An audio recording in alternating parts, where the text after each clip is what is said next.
而家越嚟越多嘅香港老友記北上消費啦，好多朋友仔都會嚟到珠海橫琴呢個地方，係咪覺得呢個地方咧又新又靚呢？係啊，呢度屬於粵澳深度合作區，其實好多老友記咧都停留緊一個認知，呢邊嘅房價係非常之貴嘅，咁平均都去到5、6萬一個平方啦。咁今日同大家嚟睇呢個麗新集團打造嘅屋苑，單價2萬都唔使 ，total 100萬出頭咧就可以攞得到橫琴嘅物業啦。嗱，我哋香港人過嚟橫琴買樓咧，第一眼肯定睇交通噶啦。咁我哋屋苑樓下咧仲有我哋嘅環島中港通啦，可以通往我哋香港好多嘅地方，比如太子啊、尖沙咀啊、黃大仙、沙田、觀塘呢啲等等地方嘅。咁呢度離橫琴口岸咧亦都非常之近嘅，加上我哋嘅跨境巴士直達香港啦。平時你兩邊走，返香港探親啊、返工，完全都唔使花費太多時間，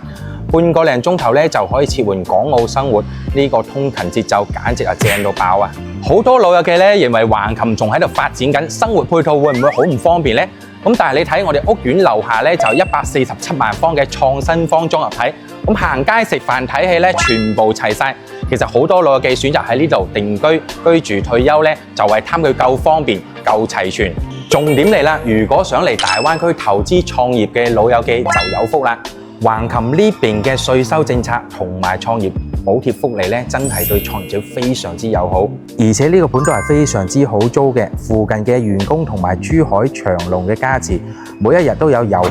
白領、商旅入住，租客嚟講可以講係源源不斷，每個月仲有保底嘅租金俾到你。而且呢度係精裝嘅現樓，海悅酒店同款，完全唔使擔心，收樓直接拎包入住，收樓即刻有租金落袋，超級穩陣。如果對呢個單位感興趣嘅老友記，想知道仲有咩靚樓層同埋具體嘅創業者福利，可以評論區留言創新方3個字，或者直接私信我，我將全套嘅資料 send 俾你。